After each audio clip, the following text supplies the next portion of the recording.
Bismillahirrahmanirrahim. Assalamualaikum warahmatullahi wabarakatuh. Alhamdulillahil atiyah. Assalatu wassalamu ala khairil bariyah wa ala alihi wa sahbihi dawin nufusi zakiyah.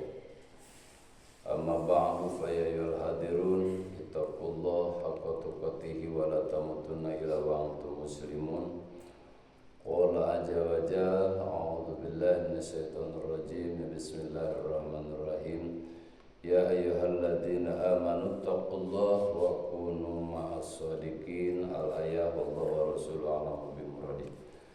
Puji dan rasa syukur mari kita panjatkan kehadirat Allah yang Maha Ghafur, yang mana alhamdulillah pada kali ini kita masih diberikan kenikmatan yang luar biasa dari Allah, yaitu nikmat iman dan Islam, sehingga kita bisa berkumpul bermuajahah dalam acara menggali ilmu Allah. Semoga dengan acara pengajian ini Allah senantiasa memberikan maghfirah juga keridhaan kepada kita. Amin ya Allah ya rabbal alamin. Rahmat beserta salam semoga tercurah limpahkan ke baginda agung Nabiuna wa Habibuna Muhammadun sallallahu alaihi wasallam, kepada keluarganya, kepada sahabat dan kita semua. Amin ya Allah ya rabbal alamin. DKM Masjid Al-Ihsan beserta hadirin ahli pengajian yang saya banggakan sekaligus saya hormati dan semoga Allah muliakan. Pada kali ini kajian pengajian babu bisidqi, harus melaksanakan kebenaran ataupun kejujuran, yang mana kejujuran ini adalah kebenaran. As-sidqu istimalu husufiyah bimakna istiwa israi wal alaniyah. Kebenaran itu pekerjaan orang-orang ahli sufi.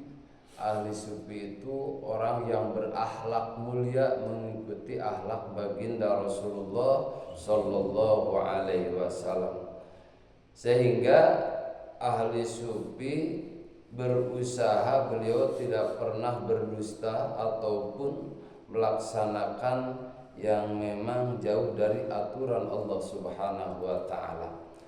Maka untuk melaksanakan kebenaran, wa ja'alu al-ikhlasu laziman, maka dijadikan ikhlas itu harus tetap kepada kita.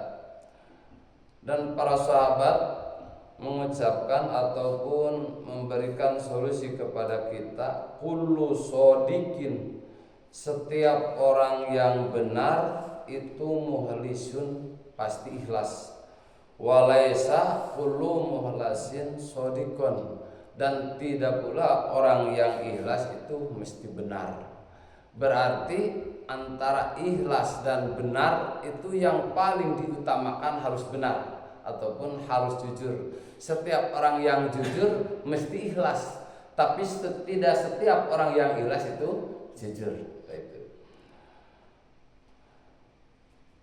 Lalu Allah mengatakan di dalam surat At-Taubah ayat 119, Wallahu ta'ala a'udzu billahi minasyaitonir rajim. Bismillahirrahmanirrahim. Ya ayyuhalladzina amanu, wahai orang-orang yang beriman, ittaqu, harus bertakwa kamu sekalian Allah kepada Allah, wa kunu, dan harus bukti kamu sekalian ma'as shadiqin, beserta orang-orang yang benar. Artinya, sehingga Allah mensejajarkan antara orang iman, takwa dan kebenaran. Yang dipanggil Allah ini adalah yang pertama orang yang beriman. Walaupun dia beriman tapi tidak takwa dan tidak melaksanakan kebenaran, kejujuran, maka itu seolah-olah imannya kurang. Tapi kalau orang yang beriman itu mesti bertakwa dan melaksanakan kebenaran, maka imannya akan semakin kuat. Maka Allah memanggil kepada orang yang beriman itu adalah ittaqullah. Maksud ittaqullah di sini adalah bitarki ma'asih, meninggalkan semua perbuatan yang durhaka ataupun yang pesanannya mendapatkan dosa ataupun azab Allah Subhanahu wa taala. Wa kunu, dan harus bukti kamu sekalian ma'as shadiqin, beserta orang-orang yang benar. Di mana kebenaran ini? Fil imani, yang pertama harus benar di dalam keyakinan kita kepada Allah Subhanahu wa taala. Jadi kepercayaan kita terhadap Allah itu harus 100% full. Tidak pernah dalam hati kita ada sifat keraguan sedikit pun. Karena kalau ada sifat ragu, maka bagaimana akan kita melaksanakan perintah Allah ataupun percaya kepada anjuran Allah kalau di dalam hati itu adalah ada sifat ragu. Makanya Allah mengutus baginda Rasulullah Shallallahu Alaihi Wasallam menyebarkan Islam itu selama 23 tahun. 23 tahun itu 13 tahun itu di kota Mekah. Maka di kota Mekah Allah belum melaksanakan ataupun memerintahkan kepada Rasulullah Shallallahu Alaihi Wasallam untuk melaksanakan ibadah-ibadah yang menyangkut hablum minallah, seperti adanya sholat, zakat, itu diperintah sesudah adanya hijrah. Maka gimana di kota Mekah? Di kota Mekah Rasulullah Shallallahu Alaihi Wasallam itu diperintah untuk supaya manusia beriman dulu kepada Allah. Karena kalau hatinya sudah beriman, apapun yang diperintahkan Allah itu akan kuat untuk melaksanakan perintah Allah. Nah, makanya yang diseru pada ayat ini diantaranya harus jujur ataupun harus benar di dalam keimanan. Wal muhun bi anta jamus syirki, dan juga harus benar di dalam pekerjaan kita, ibadah kita yang menyangkut hablum minallah. Jadi kalau kita melaksanakan ibadah kepada Allah seperti kita sholat itu harus betul-betul ada di dalam garis kebenaran. Di mana garis kebenarannya? Yaitu yang diberikan ataupun dicontohkan baginda Rasulullah Sallallahu Alaihi Wasallam. Rasul mencontohkan kepada para sahabat, sahabat mencontohkan kepada tabi'in, tabi'in mencontohkan kepada atba'ut tabi'in, lanjut dicontohkan kepada para pemuka-pemuka agama pada hari ini. Maka orang-orang yang diberikan ilmu oleh Allah itu disebut para ulama. Maka ulama di dalam hadis al-ulama'u warasatul anbiya, ulama itu adalah pewaris para nabi. Yang selanjutnya Allah juga berfirman di dalam surat Al-Ahzab ayat 55, was-shadiqina was-shadiqati, sehingga yang dipanggil itu bukan laki-laki saja, orang laki-laki yang benar dan juga perempuan yang benar. Lalu Allah mengatakan lagi, berfirman di dalam surat Muhammad ayat 21, walau shadaqullah lakana khairul lahum, kalaulah kamu berada di dalam kebenaran ataupun melaksanakan kebenaran kepada Allah, lakana, maka yakin, khairun lahum, itu akan mendapatkan kebaikan buat kita semua. Maka di dalam melaksanakan kebenaran, asyirku, kebenaran itu aslun, satu pokok dasar.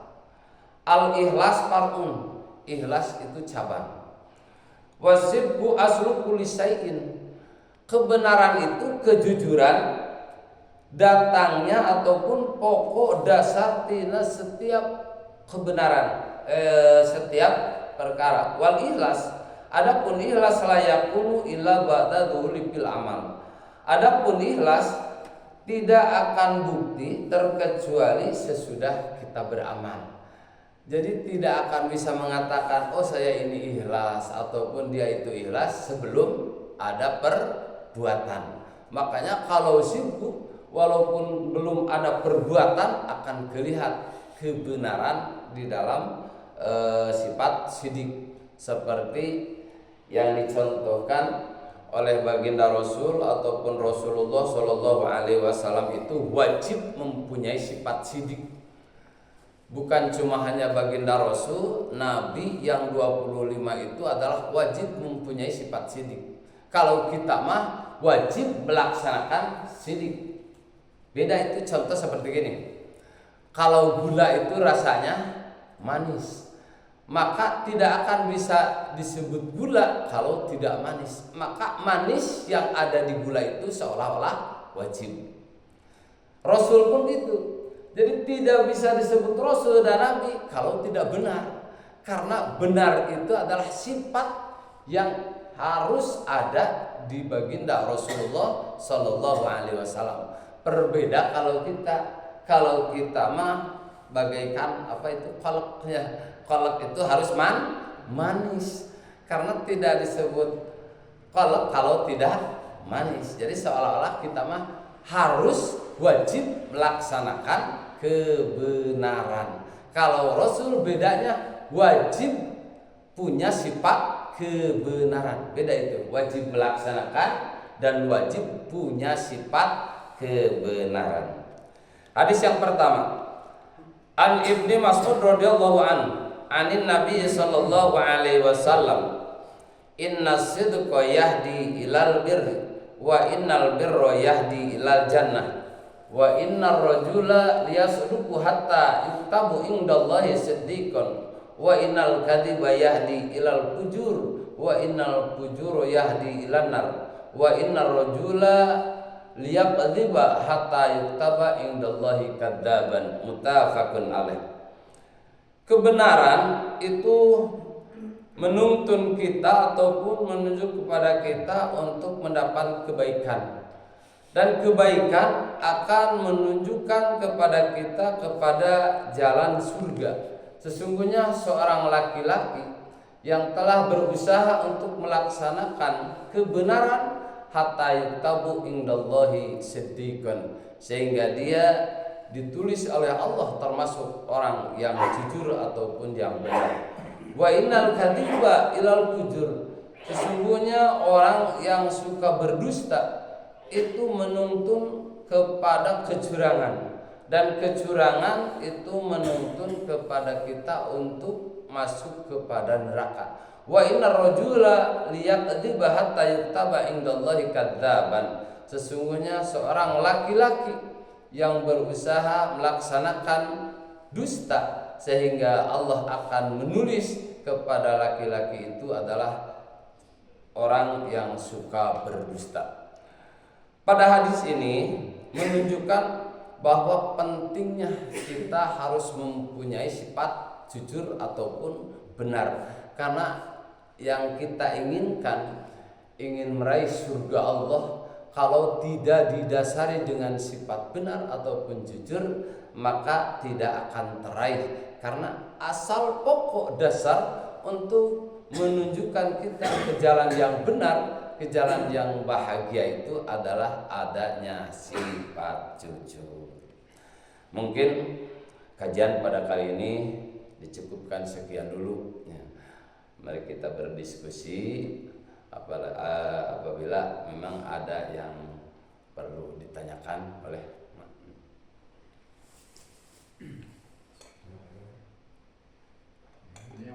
apa ya?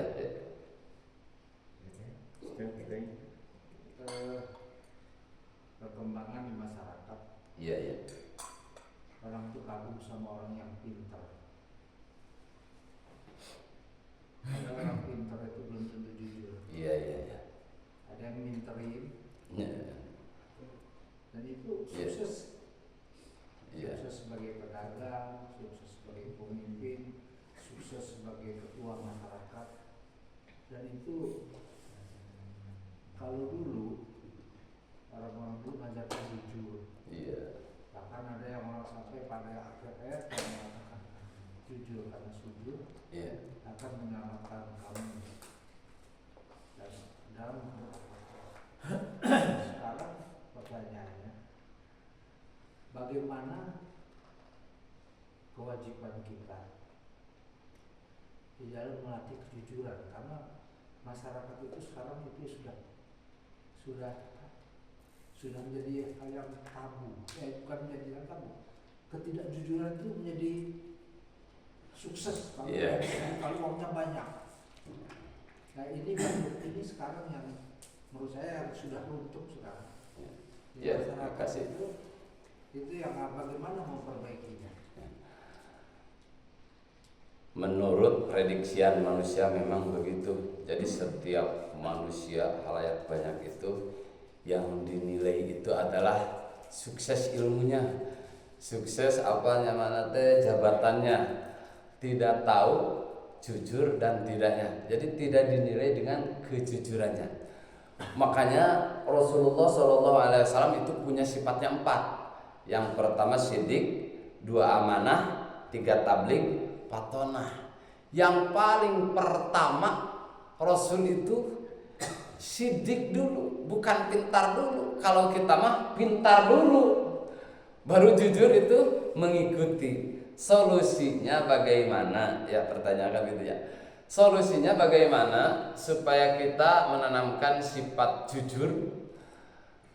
Tidak lain tiada bukan untuk menjadikan kita jujur itu perkuat keimanan. Dan sehebat apapun ilmu yang dimiliki seseorang, tapi imannya lemah, mesti kejujuran akan hilang. Yang paling kuat itu adalah menanamkan keimanan kepada Allah Subhanahu wa ta'ala. Kalau sudah ditanam keimanan, tidak ada yang ada di dalam hati bisikan-bisikan nafsu. Karena iman itu akan menghilangkan godaan setan. Iman itu akan menghilangkan godaan nafsu.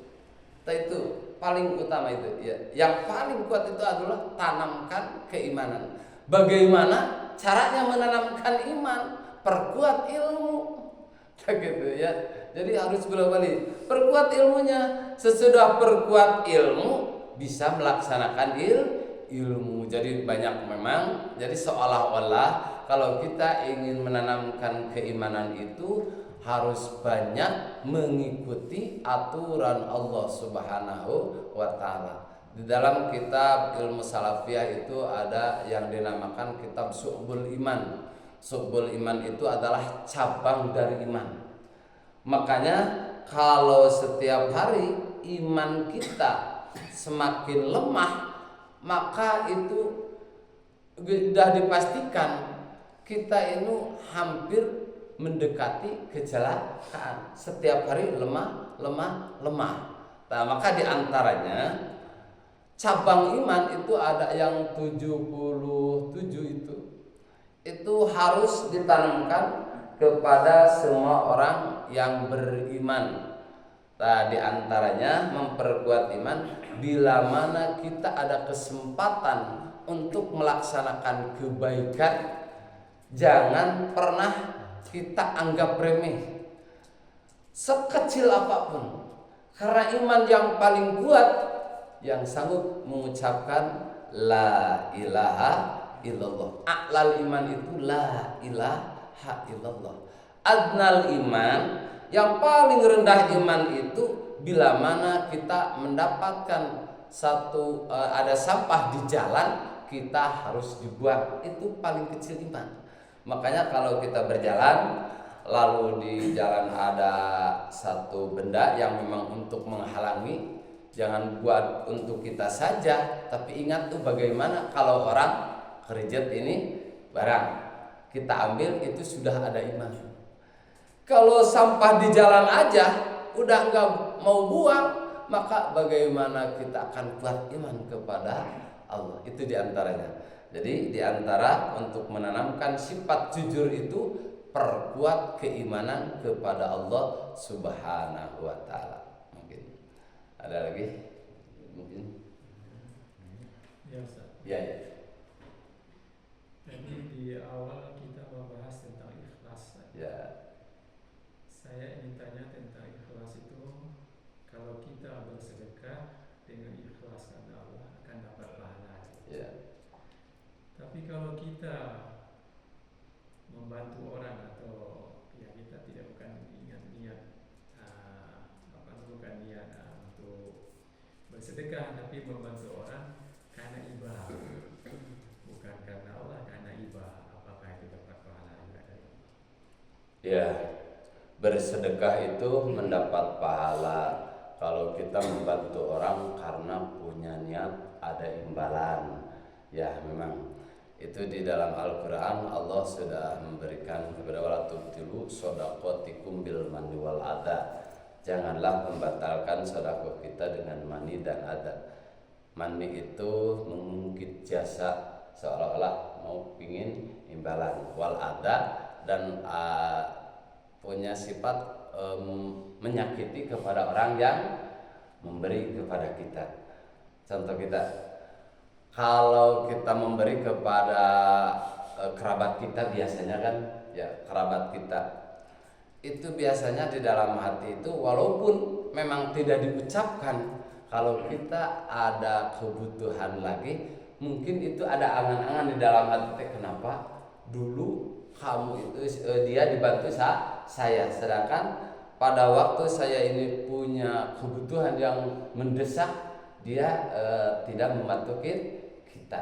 Jadi seolah-olah kalau sedekah ataupun sodako ingin punya imbalan, ya memang itu tidak ada pahalanya. Karena imbalan itu seolah-olah pahala Allah yang diberikan di dunia, ya gitu, di dunia. Makanya prinsip kita itu yang pertama, memberilah pertolongan kepada Allah, karena Allah pasti akan menolong kita, bukan manusia itu yang ditolong. Jadi kalau kita memberikan pertolongan kepada si A, jangan harap di dalam hati itu saya punya imbalan dari si A itu, tapi punya imbalan itu dari siapa? Dari Allah. Wallahu fi aunil abdi makanal abdu fi auni akhi.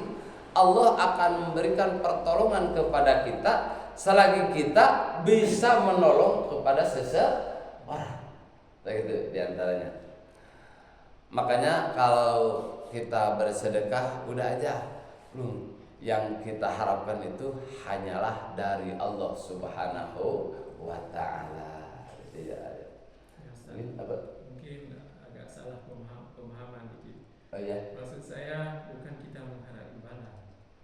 Tapi kita karena memberi sedekah itu karena iba. Bukan karena Allah. Karena iba. Maksudnya ya. Karena iba, karena kita lihat itu orang mungkin kencang atau ini kasihan kasih. Tapi kan sebenarnya kita bersedekah itu kan karena Allah. Keikhlasan kita itu karena Allah. Ini ikhlas kita karena kasihan. Oh iya. Apakah karena kasihan itu bisa dapat? Kalau karena kasihan itu bisa jadi ikhlas. Karena terdorong kita, ya iya betul. Tadi kedengarannya imbalan gitu. Kedengarannya ya maaf ya. Ya karena iba itu maksudnya karena kasihan, karena dia itu ya mungkin kalau kita ditolong kita gimana gitu ya. Emang ya kalau kita punya rasa kasihan itu seolah-olah itu orang yang beriman kan. Kalau hati kita sudah tersentuh untuk ingin menolong seseorang, seolah-olah iman kita ini kuat. Berarti kalau iman kita kuat, terdorong dengan adanya kita rasa kasihan, seolah-olah itu ikhlas. Ya ikhlas kan itu bukan punya imbalan. Karena terdorong, termotivasi hati kita melaksanakan sesuatu karena kasihan.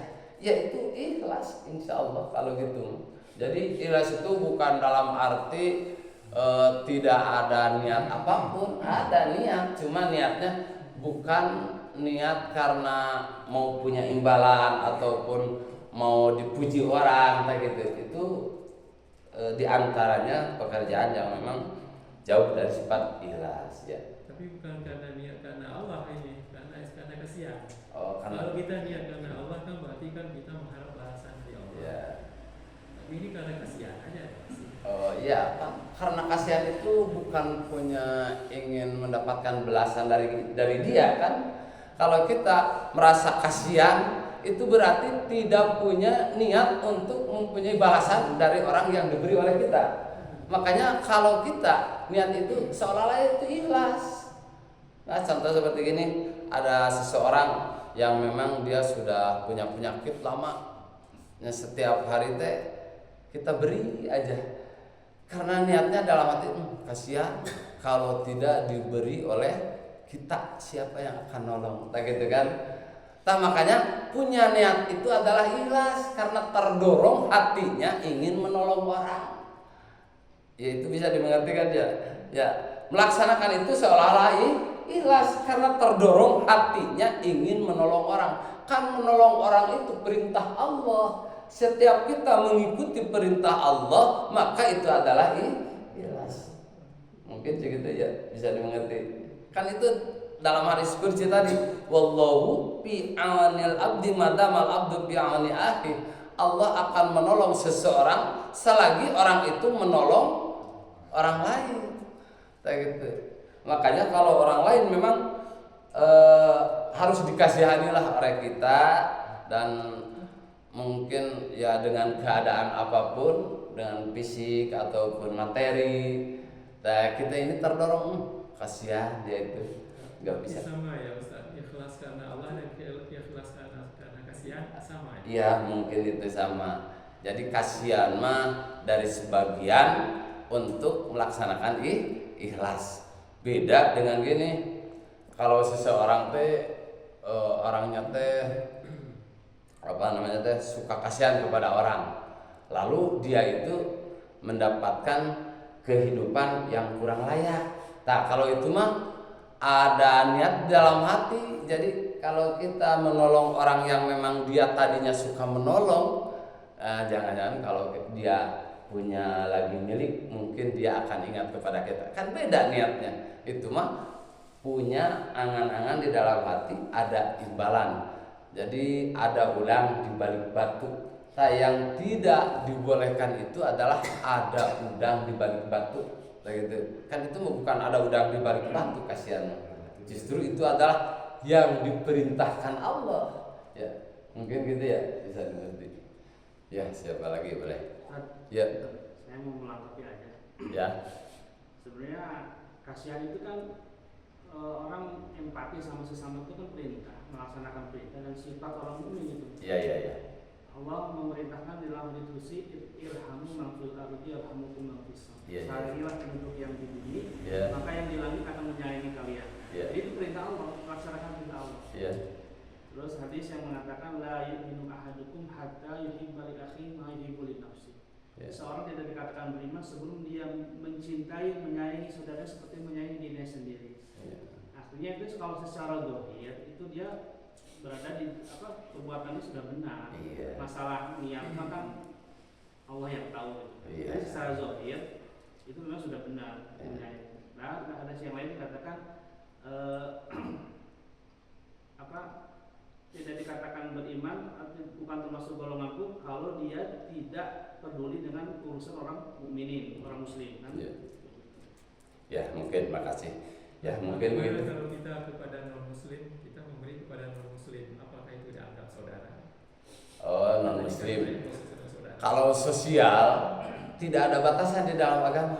Ya, sosial walaupun dia orangnya non muslim, tidak seagama dengan kita. Kalau sosial itu tidak ada batasan di agama.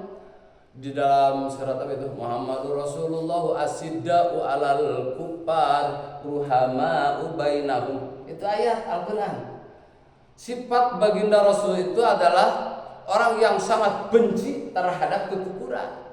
Tapi ayat seterusnya ruhama'u bainahum, seolah-olah dianjurkan kita untuk kasihan kepada orang yang non muslim. Mungkin itu ya. Jadi kalau di dalam sifat sosial mah tidak ada batasan. Kalau akhlak, iman itu ada batasan. Walaupun kasihan dia teh nggak ada temennya, umpama ke tempat ibadahnya, nah itu mah udah ada batasan di dalam agama, tidak boleh. Kalau sifat sosial mah itu ya harus di dalam agama. Karena di dalam ayat juga itu diteruskan ruhama ubainahum. Ruhama itu adalah seolah-olah kasihan terhadap orang-orang non muslim. Selagi itu di dalam kitab Sulamun Taufik, selagi orang yang tidak beriman itu ataupun non muslim itu memusuhi kita. Kalau memusuhi kita itu beda lagi, ya gitu.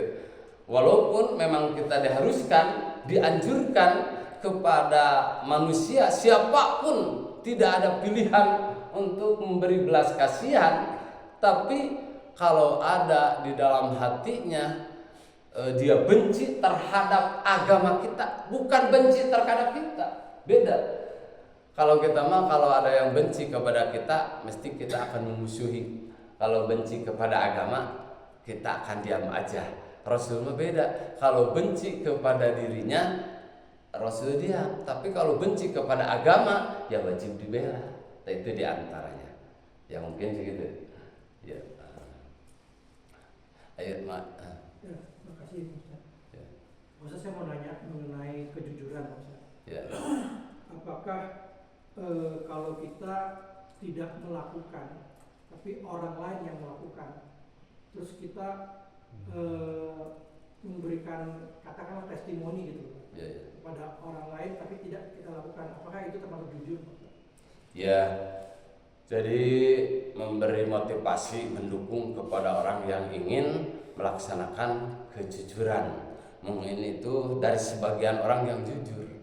Karena kita tidak jujur itu karena tidak ada fasilitas. Setelah kalau kita ini punya teman Pak RW atau Pak RT, dia teh kasihan, oleh kita diberikan satu motivasi untuk supaya ataupun satu jalan untuk melaksanakan ke-RW-an ini dengan cara jujur. Nah, walaupun kita tidak melaksanakan jujur, tapi kita sudah mendorong, itu termasuk orang yang jujur.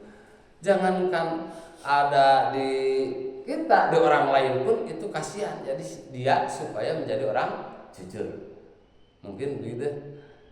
Ya. Misalnya begini Pak Ustaz. Iya, iya. Ada teman kita nih, dia minta tolong kita untuk jual mobil gitu. Iya, iya, iya.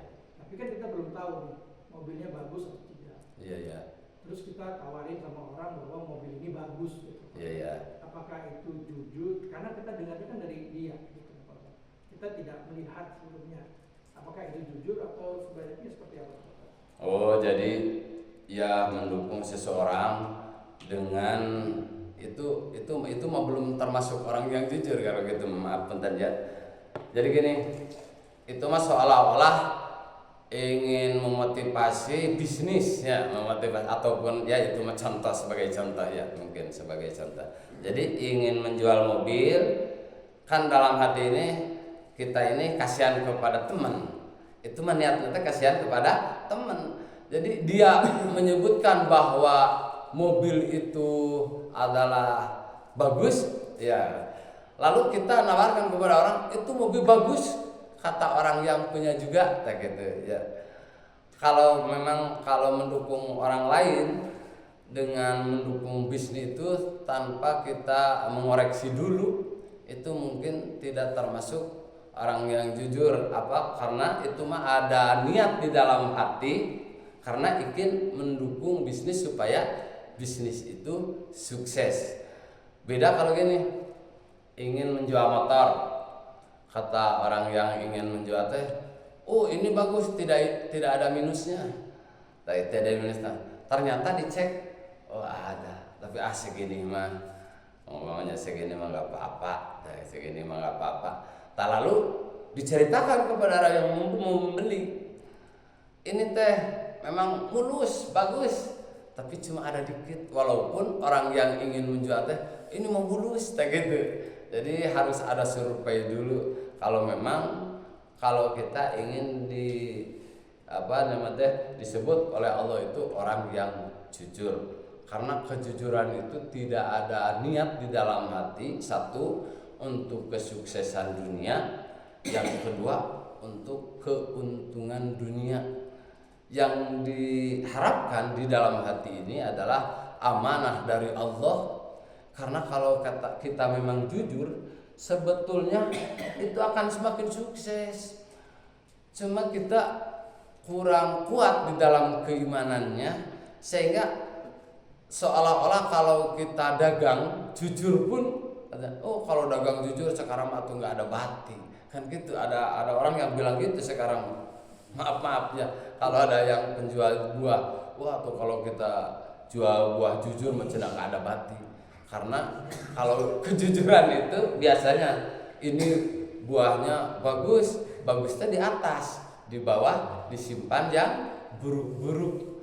Padahal sebenarnya kalau kita buah itu terus disortir yang baik, terus yang buruk, yang baik jualnya tinggi, yang buruk jualnya rendah. Tak mungkin gitu caranya. Yang paling Rasul takutkan itu kejujuran, satu seorang pemimpin, yang kedua pedagang. Maaf ya. Ya, yang satu pemimpin, yang kedua adalah pedagang.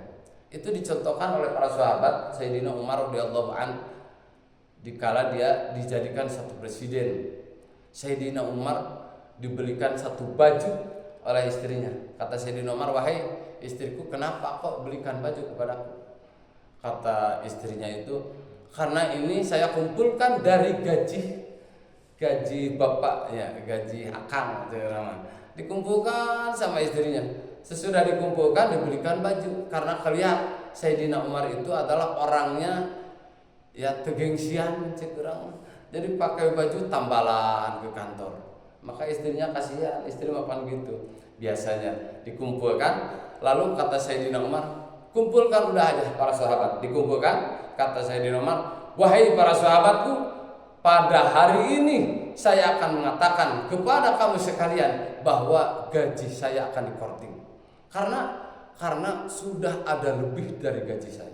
Itu kehebatan kejujuran. Wah, kalau sekarang ada pemimpin seperti itu tuh hebat luar biasa. Itu sebagai contoh kecil, ya, contoh kecil kejujuran yang memang makanya Rasul itu yang paling dihariwangkan itu adalah yang pertama adalah pemimpin.